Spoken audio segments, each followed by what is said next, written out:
Meus amados irmãos, nós chegamos na 10ª parte da nossa série, em que nós estamos expondo verso a verso o livro de Gálatas, sobre esse tema, vida plena, o evangelho sem a máscara da religião. Nós vamos concluir hoje o capítulo de número 4. Para quem não lembra, Gálatas tem 6 capítulos, e nós pretendemos nos próximos domingos, ainda no mês de novembro, ou talvez pegando apenas um mês de dezembro, concluir esta nossa série e toda a reflexão expositiva do livro aos Gálatas. Hoje, no capítulo 4, nós vamos fazer um recorte, pode mostrar para a gente, Gerson, a partir do verso 21, e vamos somente até o verso 31, que é quando acaba este capítulo. Preste bastante atenção, vou fazer a leitura bem pausadamente. Alguns trechos podem parecer difíceis, mas não são, quando você entender as alegorias, as ilustrações que o apóstolo Paulo está nos apresentando neste texto. Diz assim: digam-me vocês que desejam viver debaixo da lei. Acaso sabem o que a lei diz de fato? De acordo com as Escrituras, aí Paulo vai contar a história que nós lemos agora há pouco. De acordo com as Escrituras, Abraão teve 2 filhos, um nascido de uma escrava e outro de sua esposa, que era livre. O filho da escrava nasceu segundo a vontade humana. O filho da mulher livre nasceu segundo a promessa. Essas 2 mulheres ilustram 2 alianças. A primeira, Agar, representa o Monte Sinai, onde o povo recebeu a lei que o escravizou. E Agar, que é o Monte Sinai na Arábia, representa a Jerusalém de agora. Paulo está falando da Jerusalém daquele tempo que ele está escrevendo aos Gálatas, ok? Pois ela e seus filhos vivem sob a escravidão da lei. Jerusalém ainda vive a religiosidade, Jerusalém ainda não entendeu Cristo. Estou só dando uma palhinha para você entender já na leitura do texto. Aí ele vai para a segunda, Sara. Representa a Jerusalém celestial. Ela é a mulher livre e é a nossa mãe. Como dizem as Escrituras, e aí Paulo vai citar um texto de Isaías: alegre-se, mulher sem filhos, você que nunca deu à luz, grite de alegria, você que nunca esteve em trabalho de parto. Por quê? Vai explicar o profeta. Pois a abandonada agora tem mais filhos que a mulher que vive com o marido. E esse texto termina assim: e vocês, irmãos, são filhos da promessa, como Isaque. Isaque, que é filho de Sara, vocês são filhos dessa promessa. Ismael, o filho nascido da vontade humana, perseguiu Isaque, o filho nascido do poder do Espírito. E o mesmo ocorre agora. Mas o que dizem as Escrituras sobre isso? Livre-se da escrava e do filho dela, pois o filho da escrava não será herdeiro junto com o filho da mulher livre. Portanto, irmãos, não somos filhos da escrava, somos filhos da mulher livre. Feche seus olhos. Mais uma vez vamos orar. Senhor, ajuda-nos, capacita-nos, visita-nos com o poder do Teu Espírito, para nós entendermos a Tua palavra e aplicarmos para as nossas vidas. Em nome de Jesus nós te pedimos. Amém. Basicamente eu quero falar com você hoje, o nosso assunto principal é a vontade humana versus a vontade de Deus. É curioso quando a gente olha para o que é o Evangelho revelado de Gênesis a Apocalipse, e nós percebemos que o Evangelho, ele subverte os valores do mundo. É isso mesmo. Nós, discípulos de Jesus, vivemos sobre alguns princípios, sobre algumas verdades que são subversivos. O que o mundo em geral fala não é o que o Evangelho nos revela. E isso fica muito marcante quando nós chegamos nesse trecho da carta aos Gálatas, em que Paulo começa a trazer essa ilustração e essa reflexão para aqueles irmãos. O que é mais importante aqui é nós entendermos, logo no verso 21, que quando Paulo está dizendo, digam-me vocês que vivem, que desejam viver debaixo da lei, Paulo não está se referindo àquela pessoa que deseja cumprir os mandamentos de Deus simplesmente. Presta atenção, o que eu estou dizendo agora é chave para você entender toda a carta aos Gálatas. Aqueles que vivem debaixo da lei, segundo o apóstolo Paulo, é aqueles que enxergam os mandamentos, que enxergam a lei de Deus, a obediência a essa lei, como aquilo que eu dependo para me aproximar mais de Deus. Viver debaixo da lei é mais ou menos, usando a linguagem de hoje, nós falarmos assim, para que Deus me ame, para que eu seja aceito por Deus, eu preciso obrigatoriamente cumprir os seus mandamentos. É esse grupo de pessoas nos quais nós muitas vezes nos identificamos, que Paulo está dizendo. E meus amados irmãos, isso existe muito nos dias atuais. Não é difícil nós encontrarmos pessoas no nosso meio, quando não nós mesmos, e eu estou falando de mim, não de você, que são extremamente religiosas.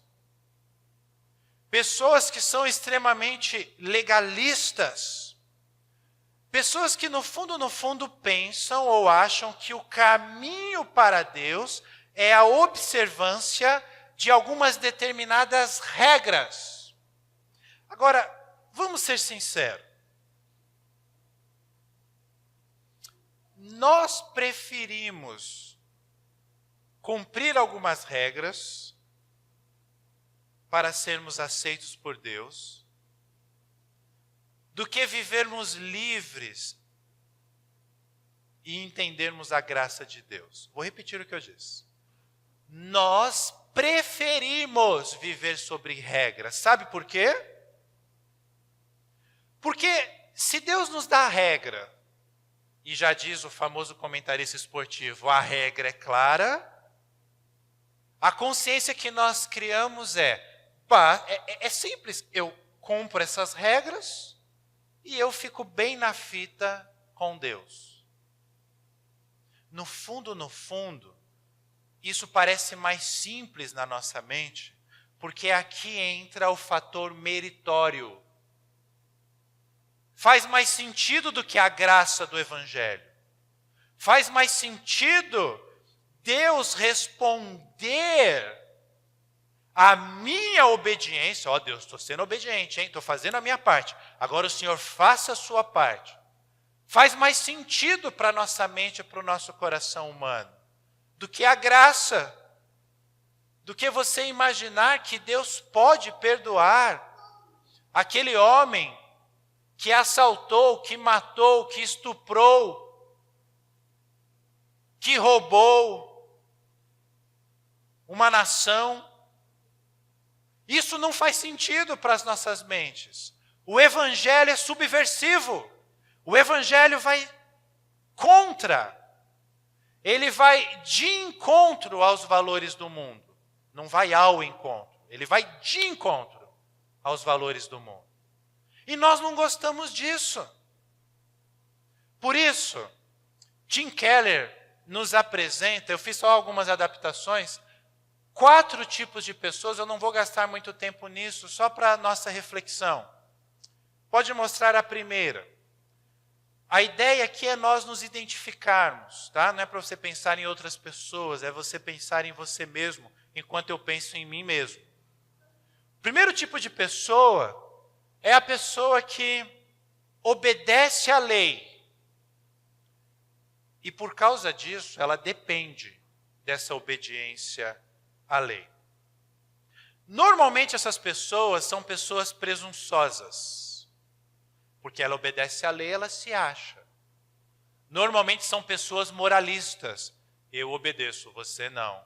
A minha moral é melhor que a sua. Normalmente são pessoas que se sentem superiores às outras, porque elas obedecem à lei. Por fora, elas têm uma grande certeza, por fora, né, exteriormente, de que se acertaram com Deus. Eu sou de Deus, eu sou de Deus.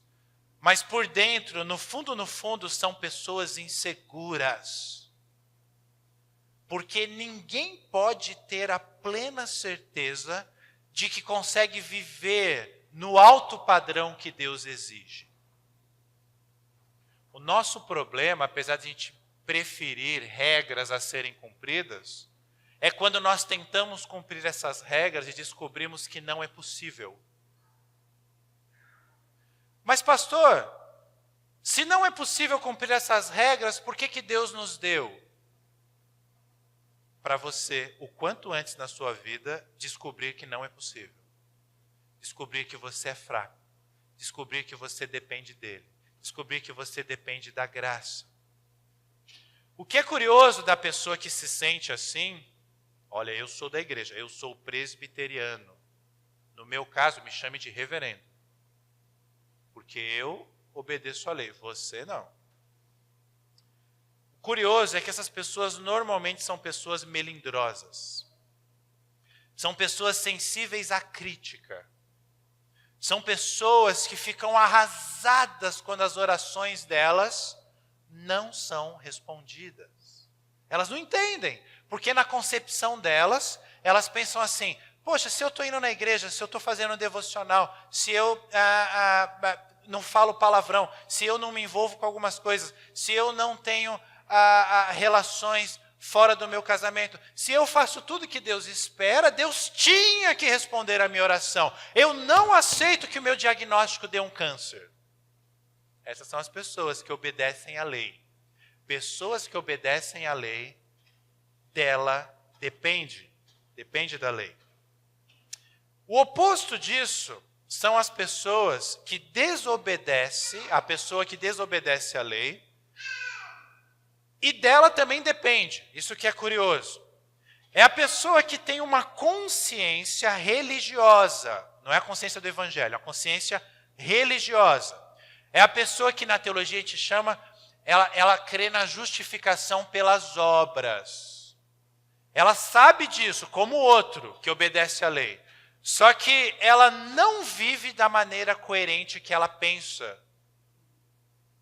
Então ela desobedece à lei, mas ela depende da lei. Essa pessoa é uma pessoa assolada pela culpa. É uma pessoa que tem oscilações de humor. Porque ela conhece a lei, mas ela não consegue cumprir a lei, aí ela entra em crise, dando o mesmo exemplo da oração. Ela não entra em crise porque ela acha que Deus deveria responder a oração dela, como o outro, do número 1. Ela entra em crise porque ela acha que o que ela pedir para o Senhor não vai atender, porque na cabeça dela ela não merece. Essa palavra é forte, daí vem o meritório. Mas essa semana eu pequei tanto. O pastor não sabe, meus irmãos não sabem, mas aquilo que eu fiz escondido, que só eu sei, só eu e Deus sabemos. Não faz sentido eu pedir algo bom para a minha vida. Essa é a pessoa que desobedece à lei e depende da lei e se perde por causa disso. Um terceiro grupo são aqueles que desobedecem à lei, mas também não dependem dela.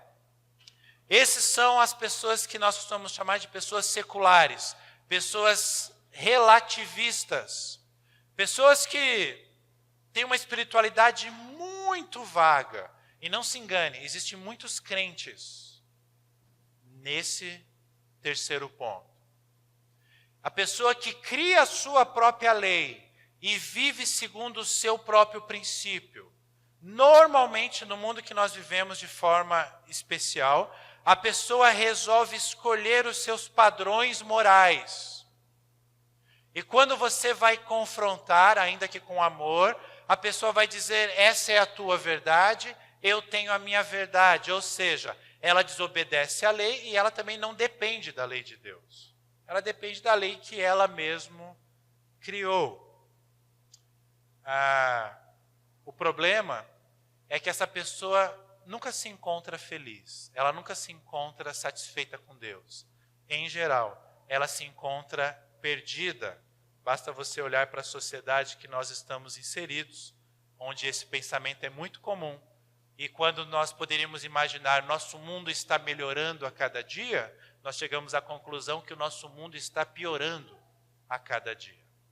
Pensando em sociedade, tá? O quarto e último grupo de pessoas são aqueles que obedecem à lei e dela não depende. Aqui é que está o discípulo de Jesus. E perceba, Tim Keller fez essa divisão e eu estou seguindo porque eu achei extremamente didático para nós entendermos o texto de Gálatas. Tem muita gente que está na igreja há muito tempo e nunca entendeu isso daqui e não vai entender se não for uma obra sobrenatural do Espírito Santo. O discípulo de Jesus, ele obedece à lei, mas ele não depende da lei. Vamos explicar isso daqui. Ele obedece à lei de Deus como uma grata alegria resultante do conhecimento que essa pessoa passa a ter da condição dele, condição de filho. Eu entendo o Evangelho, isso só acontece quando nós entendemos o Evangelho. Eu entendo que Deus me chama como que um filho. E em resposta a este chamado, perceba que é um ato responsivo, Ele me chama, eu respondo, eu desejo obedecer a este Pai amoroso. Se esse Pai fosse mau, se esse Pai pisasse na bola, eu não ia desejar obedecer. Mas Ele é bom, Ele é perfeito. Ele me ajuda nos momentos mais difíceis e proporciona os momentos mais alegres, mais felizes da minha vida. Então, eu entendi que eu sou um filho, eu quero obedecer a Ele. Agora, eu não dependo dessa minha obediência a Ele. Porque Ele, o Pai, sabe, e eu,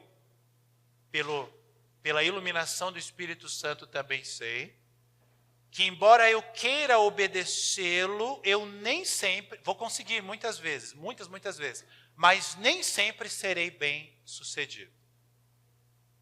E aí eu vou depender, como nós oramos com as crianças agora há pouco, e aí eu vou depender de Deus sempre. Porque se eu conseguisse obedecê-lo, invariavelmente, eu não ia precisar dele mais. Eu consigo te obedecer.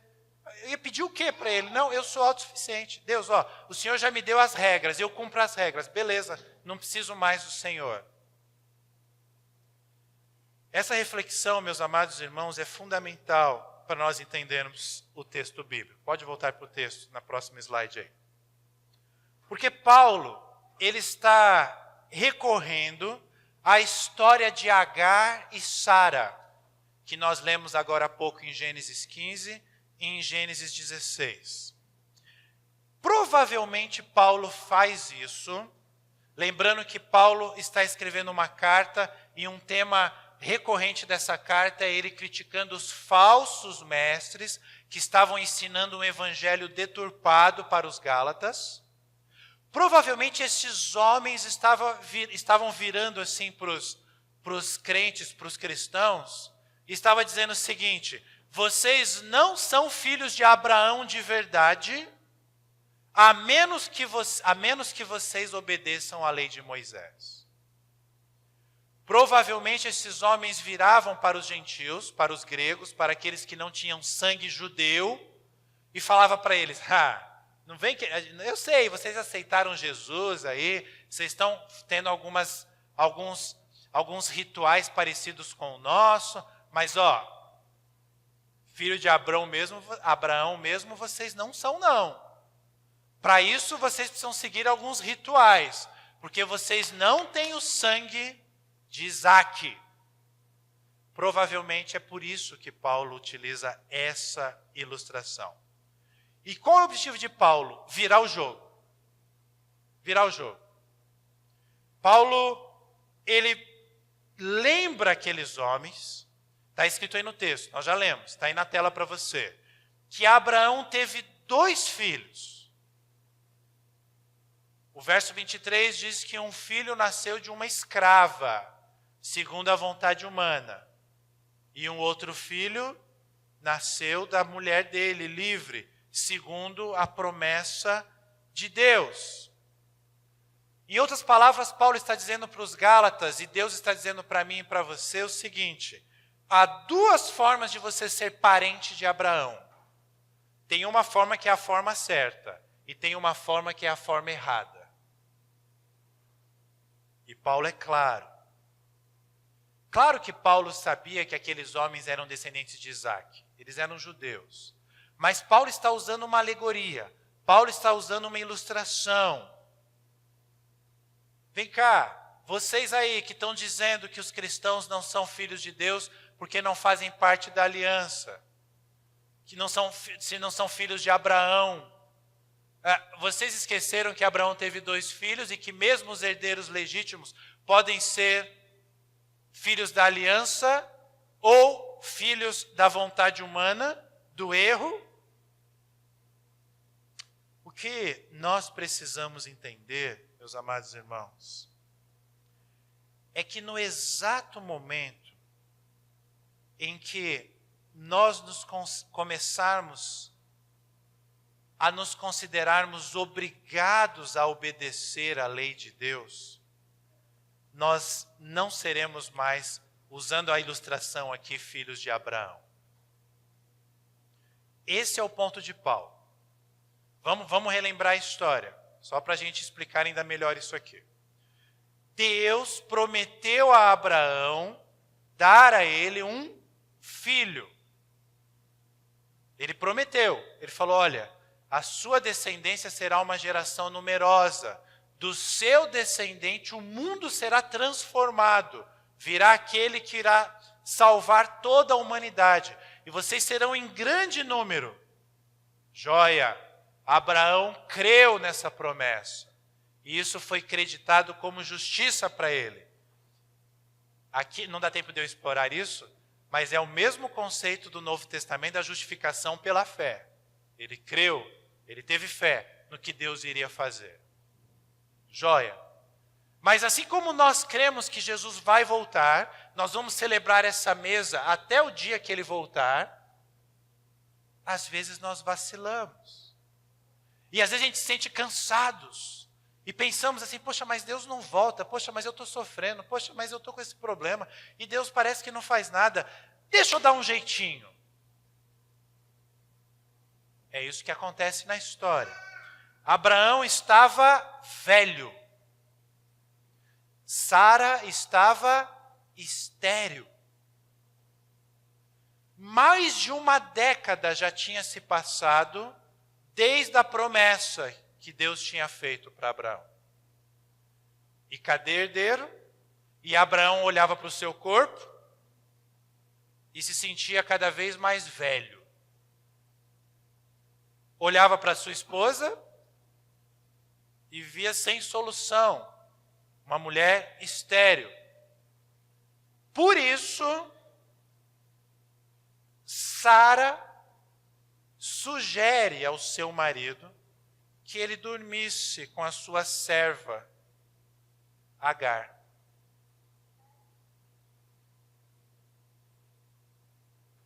Vamos dar uma ajudinha para Deus? Aqui, ó, Agar, ó. Dorme com ela. Normalmente, o primeiro pensamento que a gente tem é que Abraão adorou essa ideia, né? Mas a gente não sabe. Pode ser que não. Mas o fato é que Abraão concordou. Agar concebeu e Ismael nasceu. 14 anos se passaram. Abraão agora tem 100 anos de idade. Alguém aqui tem 100 anos? Alguém vai dizer quase? E aí a palavra de Deus nos diz o seguinte em Gênesis 21. Mostra aí pra gente, Gerson. Eu cortei algumas partes, tá? Só para ficar o essencial. O Senhor fez-lhe como havia prometido. 14 anos depois, Sara engravidou e deu um filho a Abraão em sua velhice. Abraão pôs o nome de Isaque no filho que nasceu, que Sara lhe tinha dado. Perceba como Sara aparece 2 vezes aqui. O autor de Gênesis faz questão de enfatizar. Olha, foi Sara. Sara deu, na velhice dele. Sara engravidou. Esse filho é o filho de Sara. Esse filho é o filho da promessa. Aqui, meus amados irmãos, cabe uma reflexão muito importante. Os costumes da época versus a vontade de Deus. Pelos costumes da época, seria perfeitamente legal, era legalizado, tá? Ter um filho por intermédio de uma serva. Não tinha problema. O problema é que, mesmo sendo legal, sendo permitido naquele tempo, isso era totalmente contrário, não estava de acordo com a vontade de Deus. Deus deixa isso muito claro em Gênesis 2, 24. E quando nós pensamos nas nossas vidas hoje, nós vivemos essa mesma situação. Nós temos alguns costumes no mundo que nós vivemos, alguns deles até legalizados, e nós temos a vontade de Deus para as nossas vidas. Nós temos que lidar com isso o tempo todo. É a forma e as decisões que nós tomamos sobre como educar os nossos filhos. É a orientação sexual, nossa ou dos nossos filhos. Orientações sobre como devemos usar as nossas finanças. Orientações políticas. Todas as áreas da vida você terá os costumes da nossa época e os valores de Deus. Abraão e Sara não foram diferentes. O que acontece você já sabe. Abraão resolveu não contar com os atos sobrenaturais de Deus para conseguir ter um filho. Ao invés disso, ele, Sara e Agar decidiram ter o filho mediante uma realização humana, por meio do que ele era capaz. Ele e Sara pensaram o seguinte: eu sou capaz de engravidar Agar? Sou. Agar é capaz de ficar grávida? É. Então eu sou capaz. Agar é capaz. Sara, você está de acordo? Tô. Então eu vou lá. Ele desistiu de contar com os atos sobrenaturais de Deus. Eu sou capaz. Eu vou resolver. Deus, você está demorando muito, deixa comigo.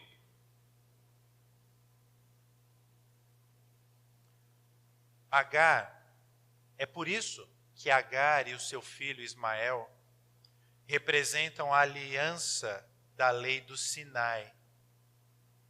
Pode mostrar o texto principal, é isso.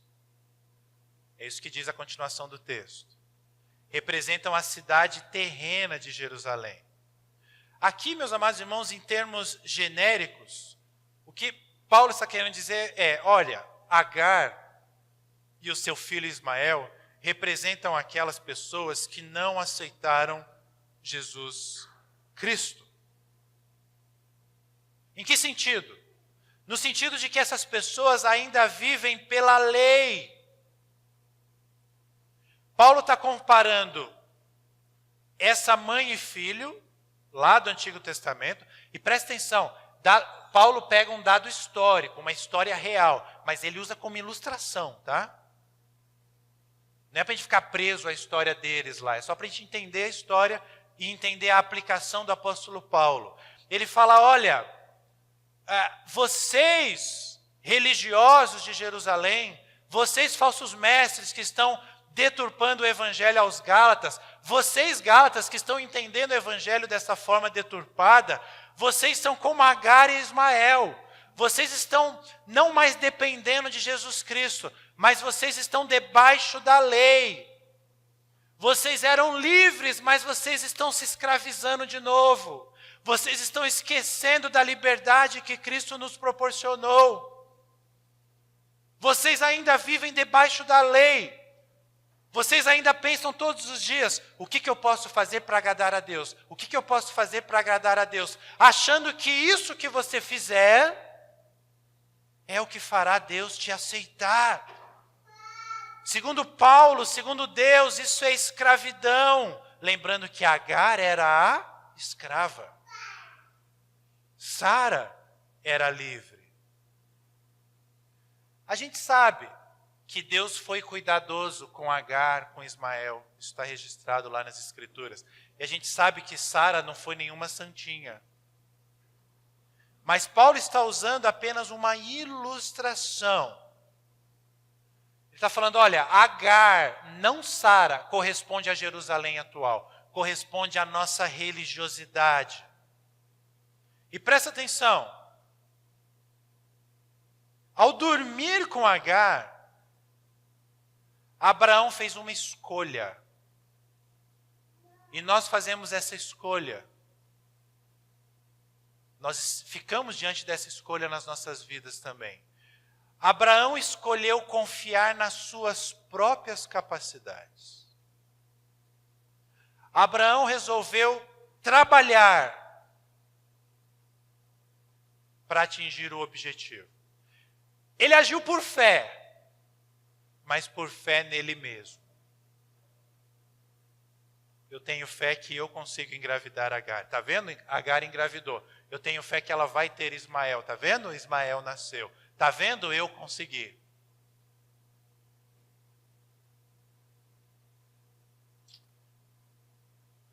Abraão pensou que ele mesmo era o seu próprio Salvador.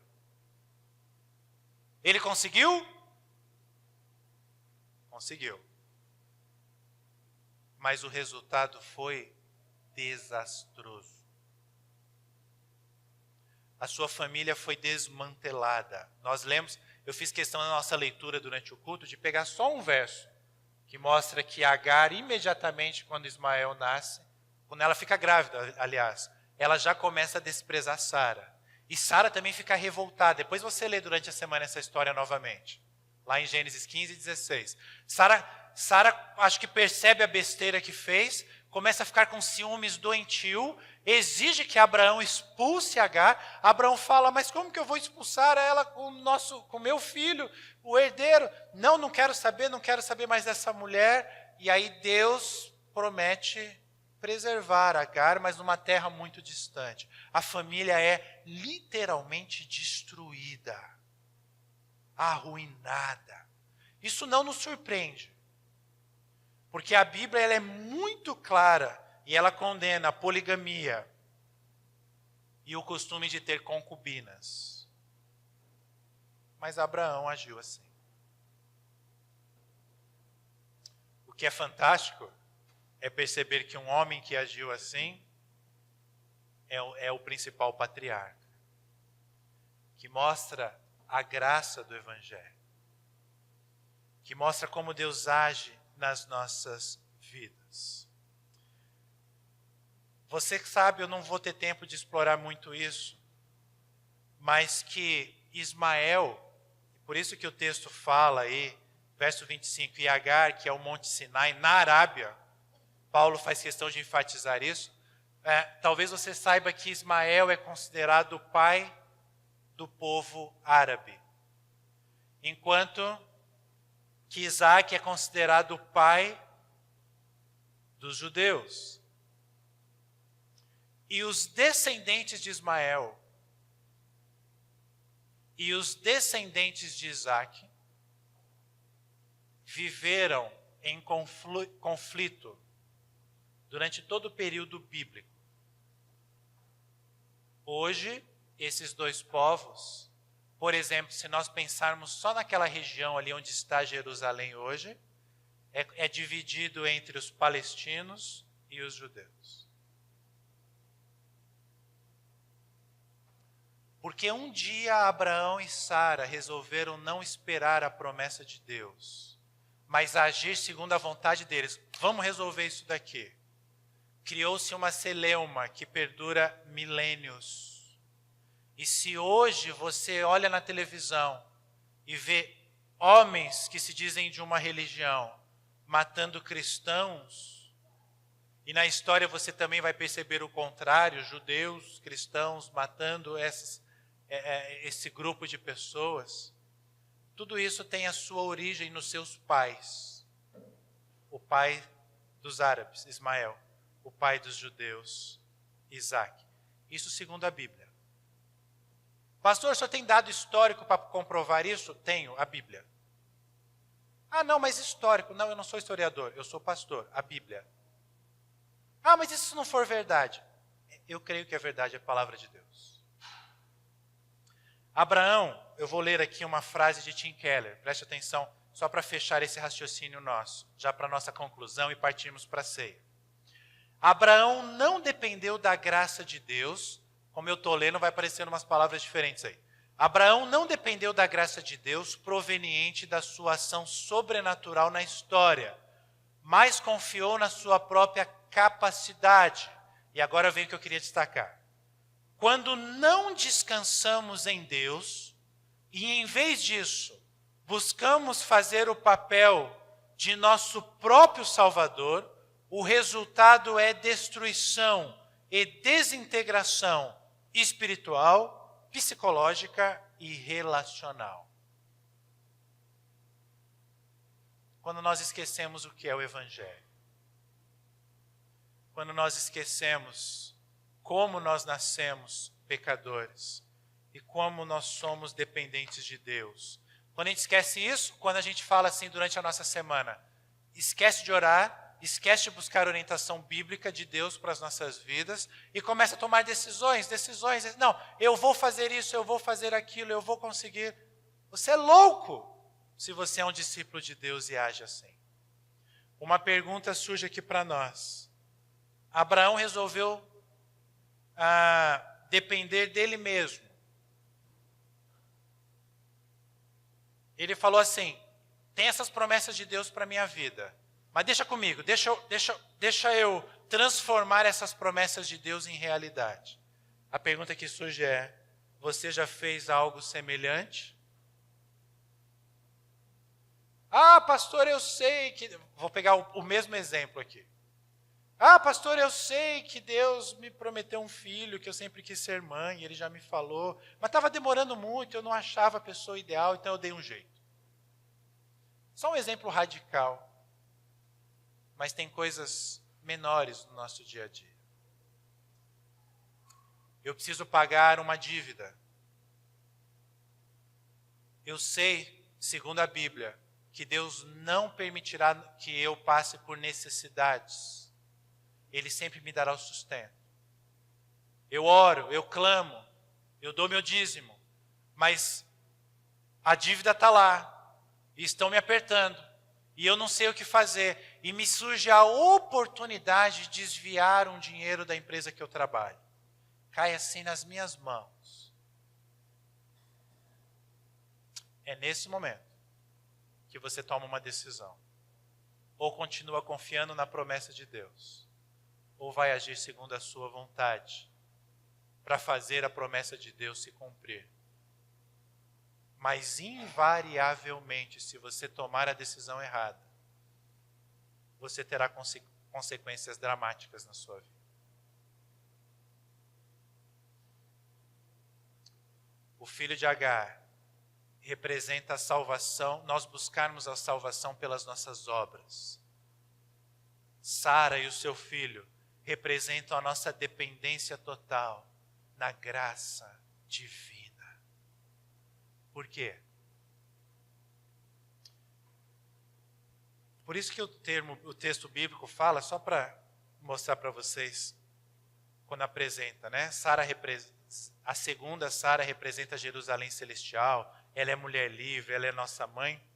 É nesse sentido de que a cidade-mãe é o lugar onde eu me sinto em casa, onde eu me sinto um indivíduo, um cidadão com direitos. O que Paulo está querendo dizer é, olha, Isso só é possível quando nós pensamos no nosso lar celeste.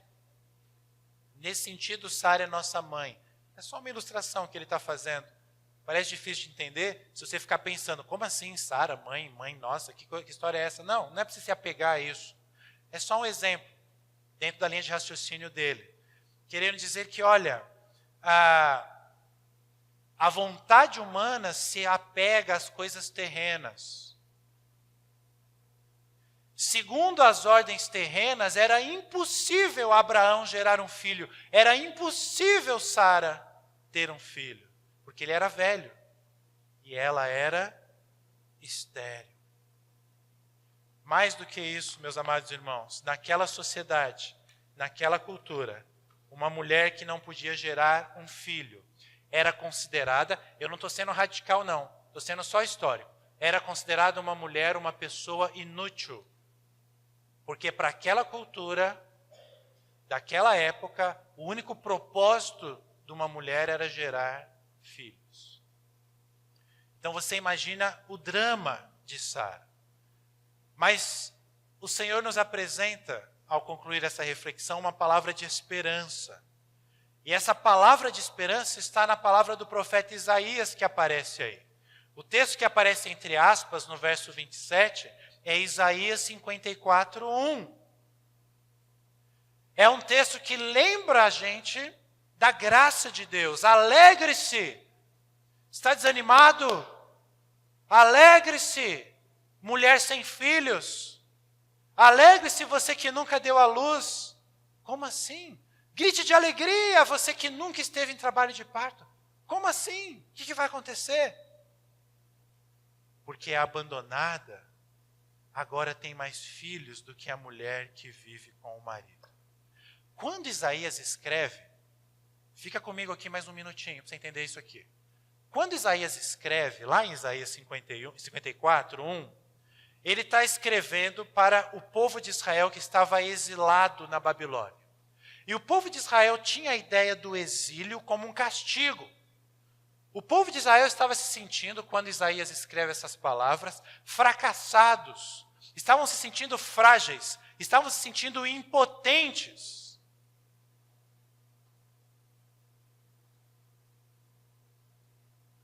Deus vira para esse povo, como Ele faz na minha vida e na sua vida, e diz mais ou menos assim: agora que vocês estão impotentes, vocês vão perceber que é na vida dos fracos que a minha graça opera. Agora que você vai perceber que o forte, aquele que se sente forte, ele vive ocupado demais confiando nele mesmo. Eu tornarei vocês numerosos e grandes. Ah, meus amados irmãos, Deus costuma fazer bastante isso. Quando nós nos sentimos fracos, Ele age de forma sobrenatural e mostra o seu poder. O exemplo, por que Paulo traz essa palavra de Isaías? Porque o exemplo que Isaías dá é pensando no exemplo de Sara e Agar.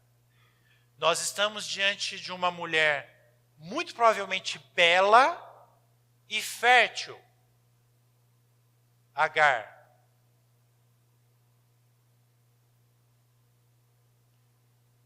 Do outro lado, há uma mulher estéril e velha. Deus escolhe salvar o mundo através da estéril.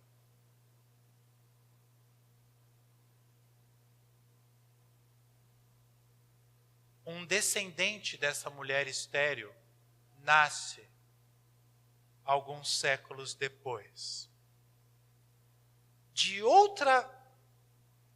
Outra vez, nasce de forma improvável. Não porque esse filho que nasce, não porque a sua mãe era estéril, mas porque a sua mãe era virgem. Um descendente de Sara, de Isaac, nasce de uma mulher virgem.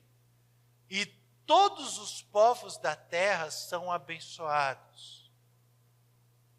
pelo nascimento dessa criança. De novo, Deus escolhe uma mulher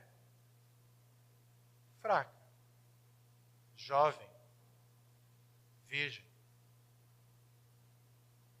para mostrar para mim e para você que é assim que opera a graça de Deus nas nossas vidas.